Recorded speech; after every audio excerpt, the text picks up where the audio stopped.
Or admin committee, please. Please start.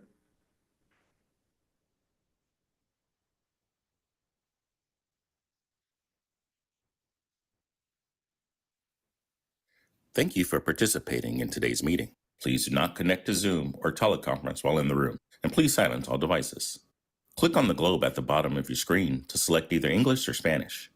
Public comment will be taken after each item. If you are in the auditorium and wish to comment, please use the iPads located in the lobby.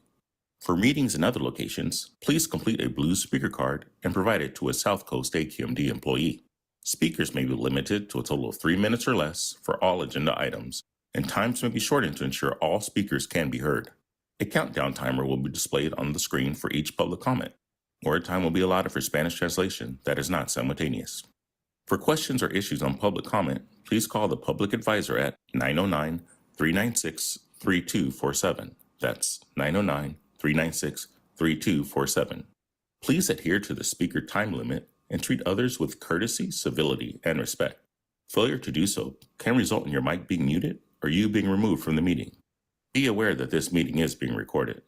By participating, you are authorizing recording of audio and visual content presented during the live event and consent to subsequent use of the recording in the public domain by South Coast AQMD.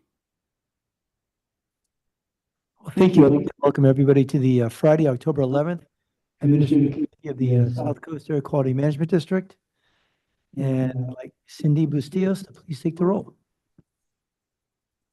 Board Member Krakow? Here. Supervisor Perez?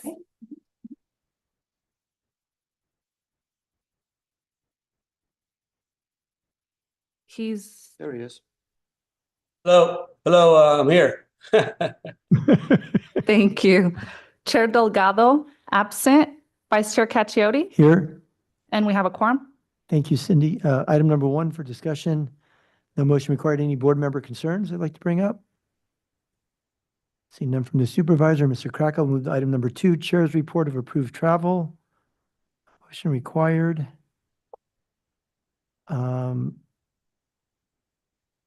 Is there any public comment on this item?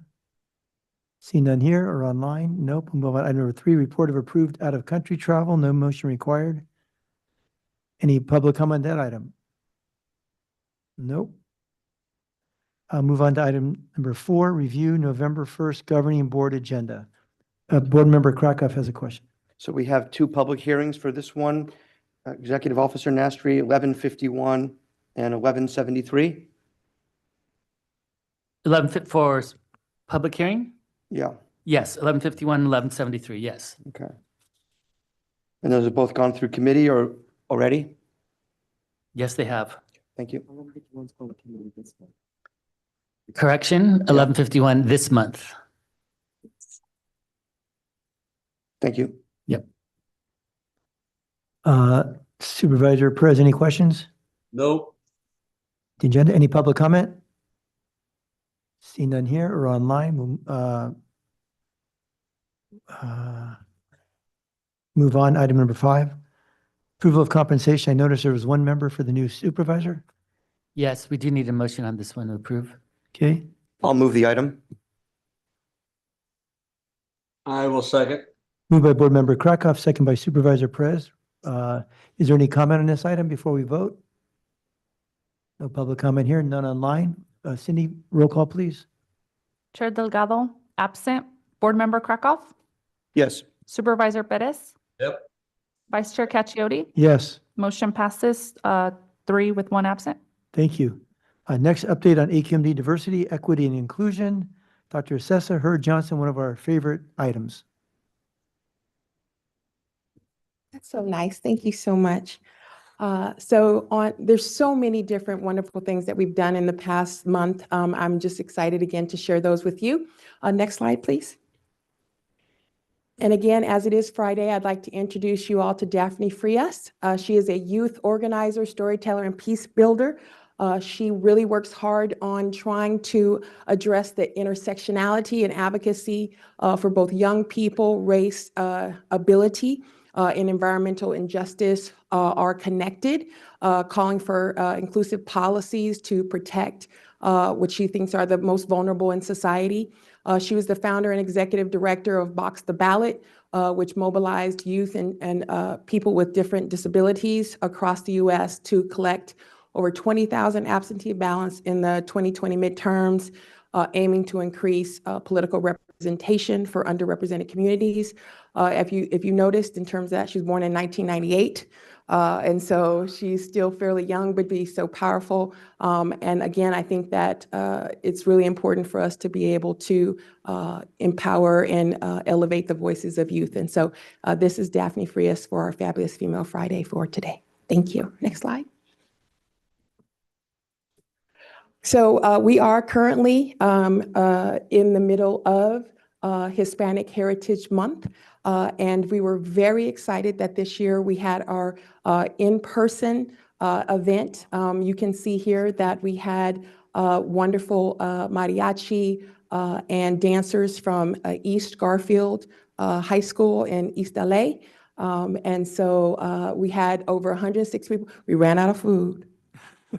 We ran out of food, but we had just a wonderful presentation. And you'll see here many staff from our HALOS organization and then other staff as well talked about the importance of seeing themselves represented in celebration and that they hadn't seen that. And especially in this time that there's so much upheaval, they really were thankful that the HALOS group and DEI put forth this event to make it happen. And so those are just a couple of pictures of the event that took place just last week.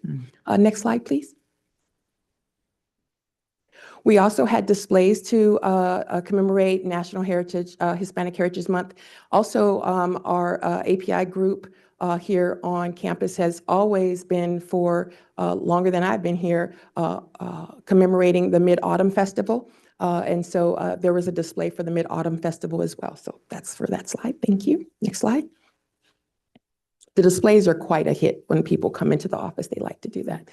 As you see here, we had several different infographics. Our Jewish Heritage group did an infographic for Rosh Hashanah. We also had I think it was our third or fourth Mehran Persian Autumn Festival infographic, again, accompanying our Hispanic Heritage Month and Mid-Autumn Festivals, again, infographics. And these are again sent to all our staff internally as a way to be able to educate folks about those. Thank you. Next slide. Just a couple updates for you all, what's been happening for DEI on a statewide.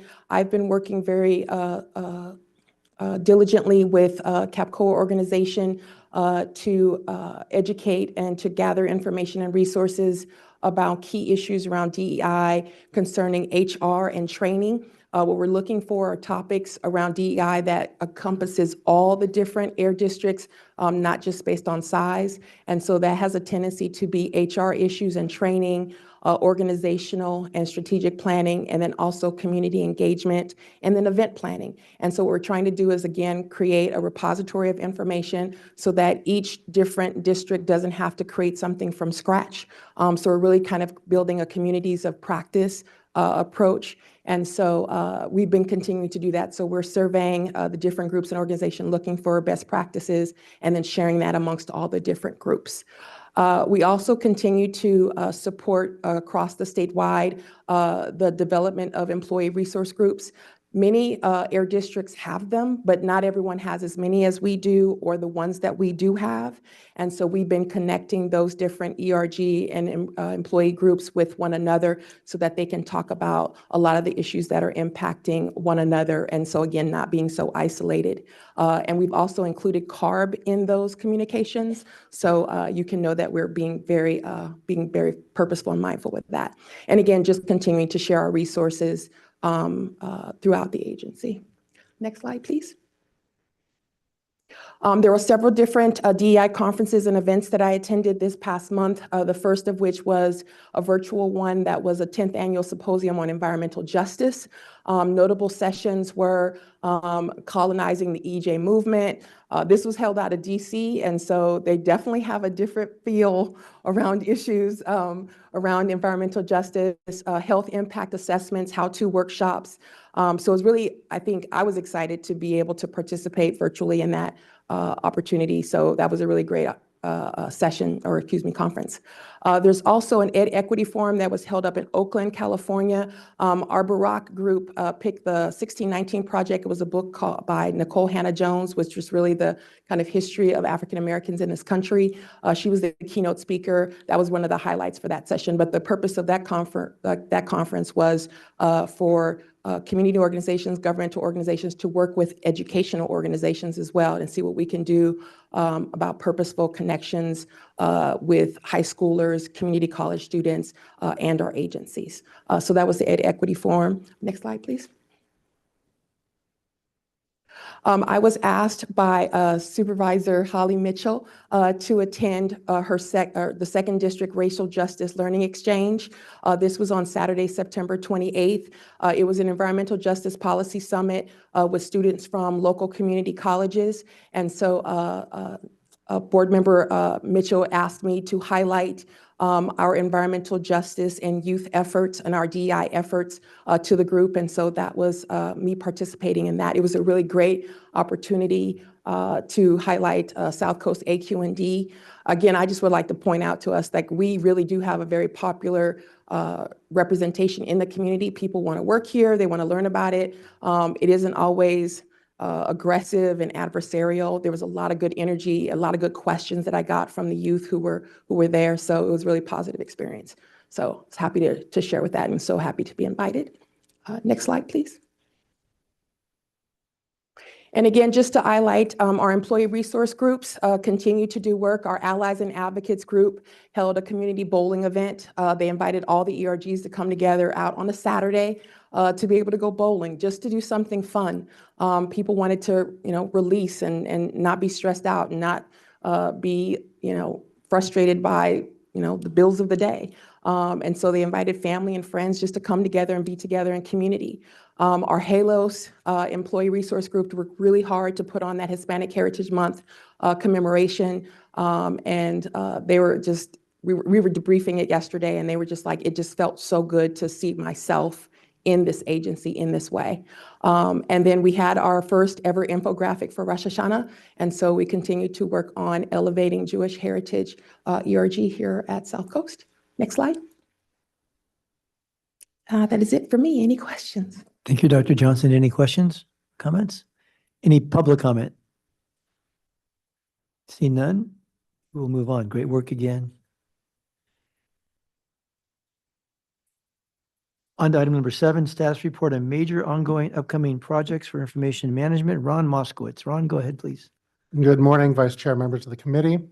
Information Management is pleased to announce that we are deploying very soon a new time card database. We will enable the existing time card system to operate alongside the newly upgraded time card system, and this will allow a smooth transition into streamlining the timekeeping process as the old time card system is phased out. We're also pleased to announce the successful implementation of a new and improved self-help help desk system. This portal will enable the staff to report IT issues, submit work requests, and monitor ticket status. Additionally, it features helpful knowledge articles on self-troubleshooting. With its streamlining processes and automated workflows, the new ticketing system will enhance IM service desk staff efficiency, allowing them to provide more effective support to all district employees while decreasing the volume of routine help desk calls. We are continuing to test and innovate with AI and other new technologies, and everything else is on schedule. I'm happy to answer any questions. Thank you, Ron. Great job as always. Mr. Krakow, board member, any questions? No. Supervisor, any questions? Is there any public comment? See none here, none online, Wayne says. Great work again. Let's move on. Next item is adopt resolution, recognize revenue for continued AB 617 implementation. Sujata Jain. Sujata. Good morning, Vice Chair and members of the committee. Sujata Jain, Chief Financial Officer. This item is to recognize revenue. By way of background, we received for AB 617 this May $22,213,330 for the AB 617 grant, of which in the fiscal year 24-25 budget, we recognized $20,336,700.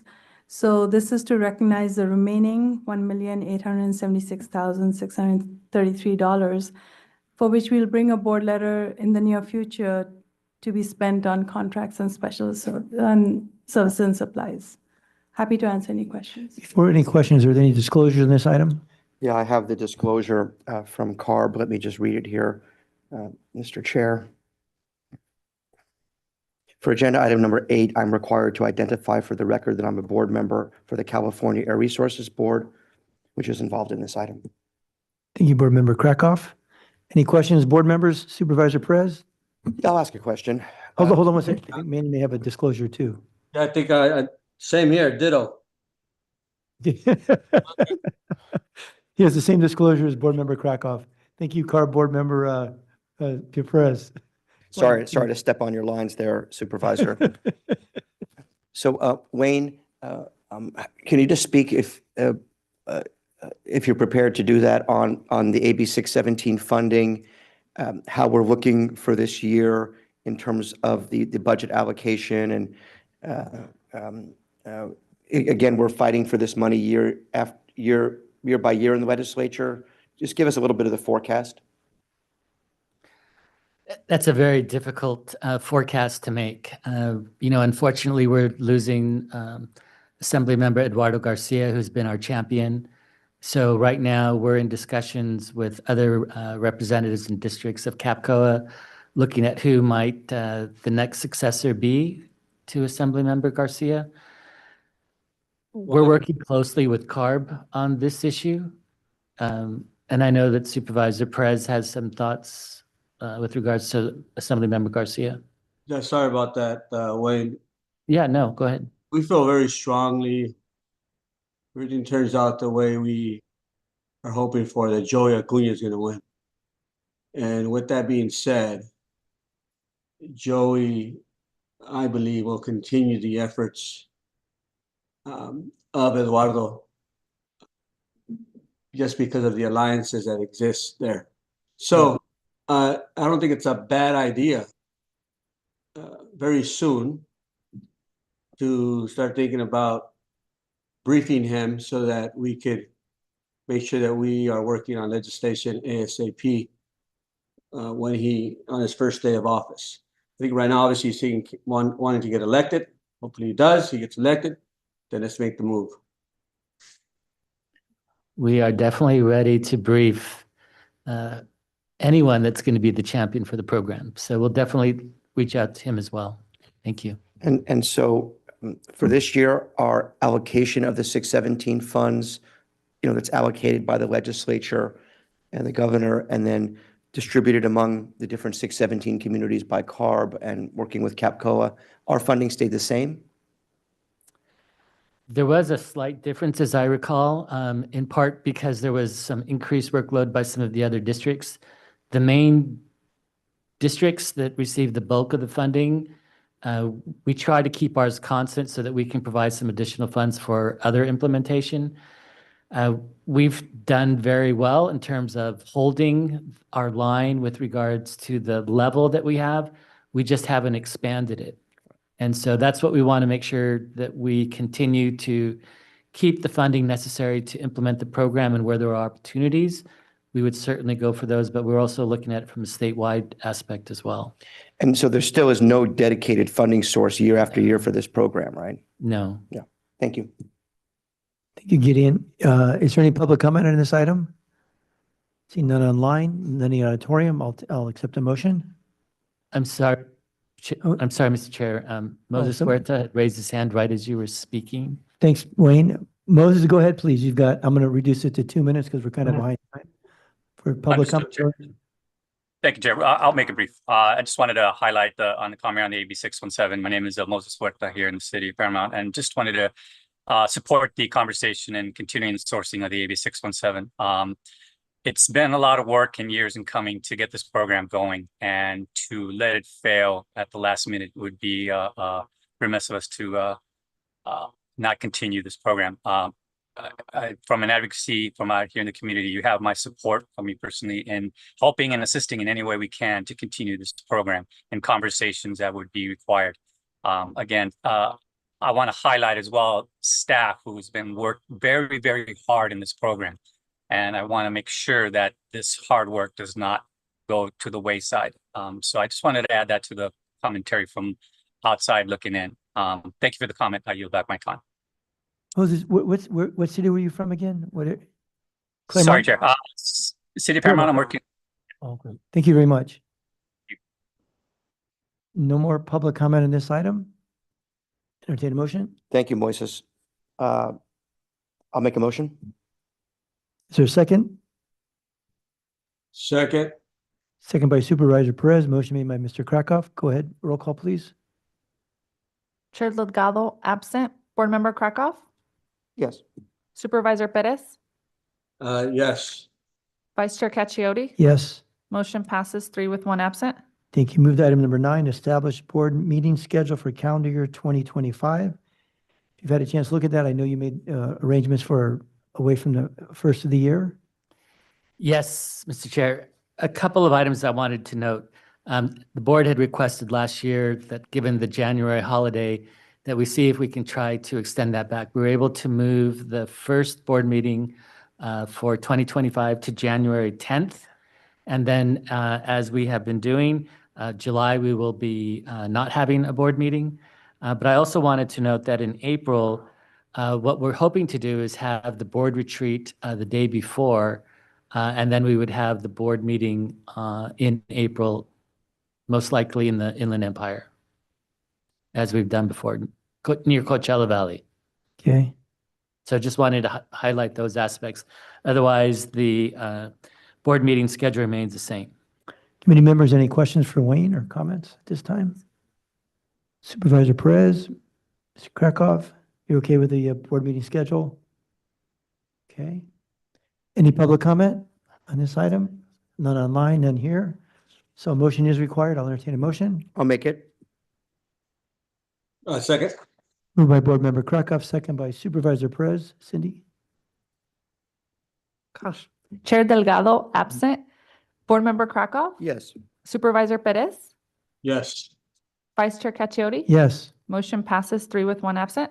Thank you. Item number 10, review recommended appointment of new member, South Coast AQMD's Local Government Small Business Assistance. Motion required. Staff? Yeah. Good morning, Chair and members of the committee.